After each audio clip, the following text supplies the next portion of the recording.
Assalamualaikum warahmatullahi wabarakatuh. Saya Putri Wahyuni dengan NIM 210421192 dari Prodi Ilmu Administrasi Negara. Video ini saya buat untuk memenuhi tugas mata kuliah Etika Administrasi Publik dengan dosen pengampu yaitu Ibu Yulia Hanuslina SAP MAP. Baiklah, pada video presentasi kali ini saya akan menjelaskan tentang manfaat etika administrasi negara dalam memperlancar pranata-pranata pembangunan.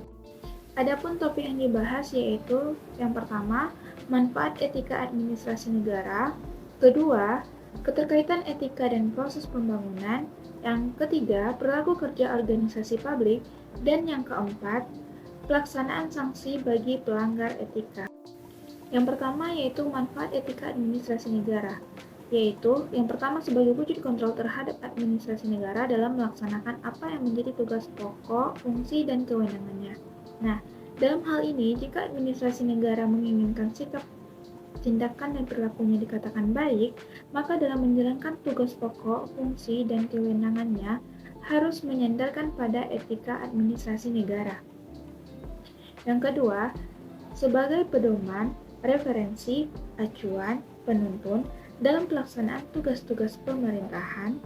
Yang ketiga, sebagai standar penilaian apakah sifat, perilaku, dan tindakan birokrasi publik atau pejabat pemerintahan itu dinilai baik atau buruk, terpuji atau tercela.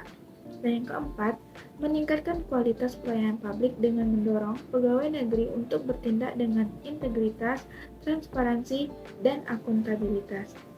Yang kelima, mencegah penyalahgunaan kekuasaan dan korupsi. Karena pegawai negeri diharapkan bertindak sesuai dengan prinsip-prinsip moral dan hukum. Dengan menerapkan etika administrasi negara, diharapkan dapat meningkatkan kualitas pelayanan publik dan menciptakan good governance. Dengan demikian, perlu adanya kesadaran bagi seluruh rakyat Indonesia akan pentingnya etika administrasi negara yang mendasari baik buruknya suatu penyelenggaraan negara. Dan kemudian, etika administrasi negara tersebut sangat menentukan bagaimana etika kehidupan berbangsa, khususnya etika politik dan pemerintah. Nah, dalam etika publik ada 3 perhatian, antara lain yang pertama, pelayanan publik yang berkualitas dan relevan. Yang kedua, dimensi normatif dan dimensi reflektif atau bagaimana bertindak. Apakah sudah berjalan baik dan menciptakan suatu institusi yang adil? Nah, yang ketiga yaitu modalitas etika, yaitu menjembatani agar norma moral bisa menjadi tindakan nyata, yaitu berupa sistem, prosedur, sarana yang memudahkan tindakan etika. Berdasarkan konsep etika publik tersebut dapat menandai keberadaan etika administrasi negara. Selanjutnya yang kedua, keterkaitan etika dan proses pembangunan. Seperti yang kita ketahui, pembangunan adalah sebagai suatu proses perubahan yang terencana terhadap kondisi sosial, budaya, dan lingkungan, atau perencanaan yang dilakukan oleh birokrat perencanaan pembangunan untuk membuat perubahan sebagai proses peningkatan kesejahteraan bagi masyarakat. Nah, proses pembangunan di semua masyarakat harus memiliki 3 tujuan inti sebagai berikut. Yang pertama, peningkatan ketersediaan dan perluasan berbagai distribusi barang kebutuhan hidup yang pokok seperti pangan, sandang, papan, kesehatan, dan perlindungan keamanan. Yang kedua, peningkatan standar hidup berupa peningkatan pendapatan, penambahan penyediaan lapangan kerja, perbaikan kualitas pendidikan, dan sebagainya, yang tidak hanya untuk memperbaiki kesejahteraan material, tetapi juga menumbuhkan harga diri pada pribadi dan bangsa. Yang ketiga, perluasan pilihan-pilihan ekonomi dan sosial bagi setiap individu serta bangsa secara keseluruhan.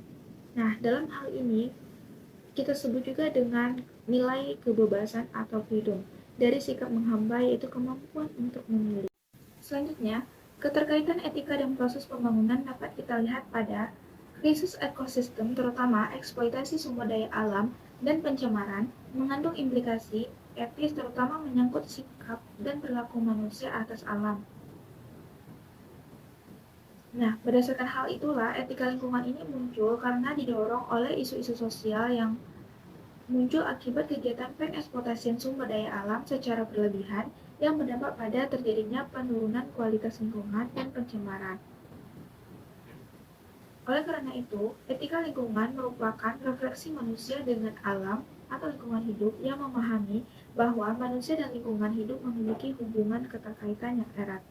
Selanjutnya, etika dan proses pembangunan memiliki keterkaitan yang erat, di mana etika pembangunan dapat menjadi pedoman dalam melaksanakan pembangunan yang berkelanjutan dan berpihak pada kesejahteraan masyarakat.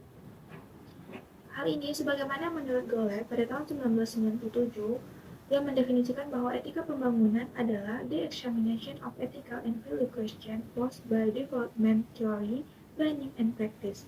Sejalan dengan Golet, Coker pada tahun 1991 mendefinisikan etika pembangunan sebagai nilai normatif atau penilaian etika terhadap tujuan dan maksudnya di dunia ketiga dan pembangunan global. Dari definisi tersebut, ada 3 fungsi utama etika pembangunan, yaitu antara lain yang pertama, mengangkat nilai-nilai sebagai suatu kebutuhan bukan sekedar kemauan, berbasis pada keadilan, dan tidak memanipulasi sumber-sumber atau kekayaan, kekuasaan, informasi, dan pengaruh. Yang kedua, memformulasikan strategi-strategi yang etis dalam pemecahan masalah pembangunan. Dan yang ketiga, menemukan jalan yang menggambarkan alternatif proses perencanaan yang layak atau secara teknis, politik, dan etika. Jadi, etika pembangunan memberikan kebijakan dan keputusan pembangunan dan implementasi yang humanis dan tidak mengakibatkan runtuhnya budaya, terkorbankannya kemanusiaan, dan kesejahteraan masyarakat semata-mata demi keuntungan sekelompok orang, ideologi tertentu, atau alasan efisiensi. Selanjutnya, pembahasan yang ketiga, perilaku kerja organisasi publik. Perilaku kerja organisasi publik adalah setiap tingkah laku, sikap, atau tindakan yang dilakukan oleh pegawai negeri sipil atau PNS atau tidak melakukan sesuatu yang seharusnya dilakukan sesuai dengan ketentuan peraturan perundang-undangan.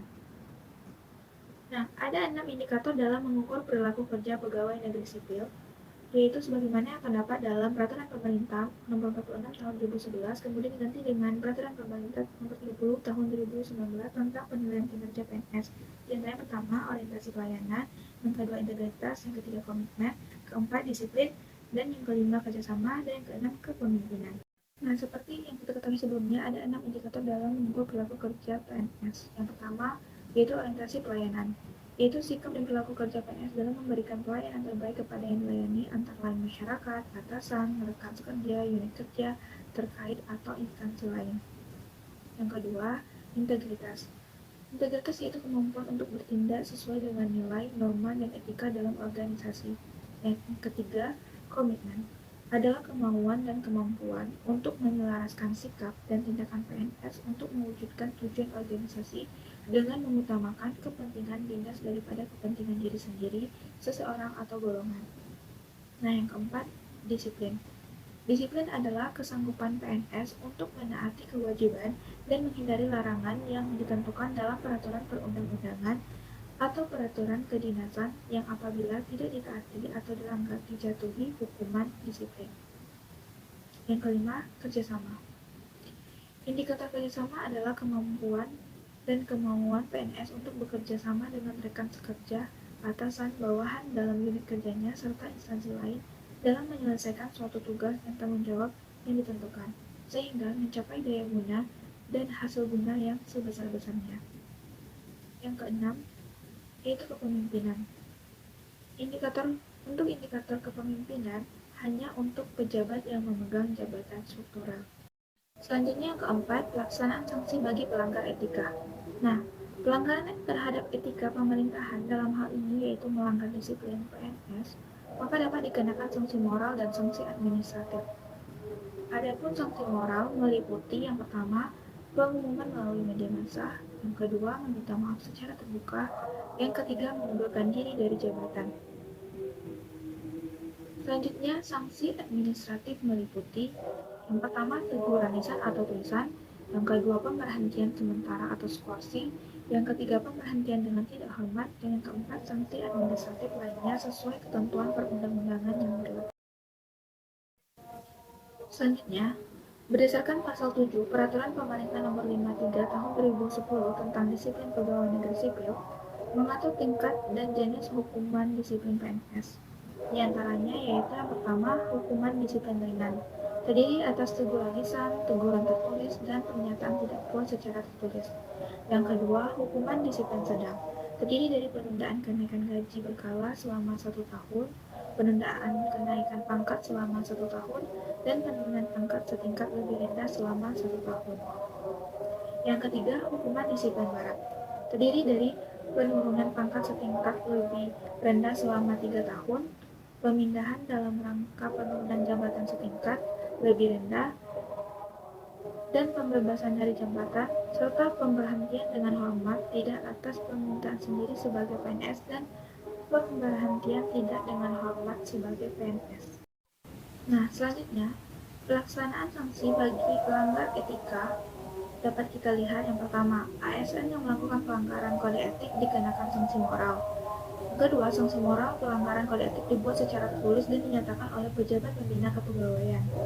Yang ketiga, penyampaian sanksi moral pelanggaran kode etik berupa pertama, pernyataan secara tertutup. Dalam hal ini disampaikan pejabat yang berwenang dalam ruang tertutup yang hanya diketahui oleh ASN yang bersangkutan dan pejabat lain yang terkait dengan syarat pangkat pejabat serta tidak boleh lebih rendah dari ASN yang bersangkutan.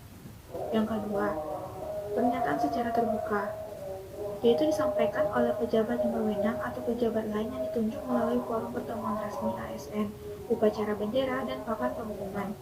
Yang keempat, dalam pemberian sanksi moral harus disebutkan jenis pelanggaran kode etik yang dilakukan oleh ASN. Yang kelima, pejabat yang memberikan sanksi moral dapat mendelegasikan wewenangnya kepada pejabat lain di lingkungannya, sekurang-kurangnya pejabat struktural eselon 4 dan pangkatnya minimal sama dengan ASN yang diperiksa.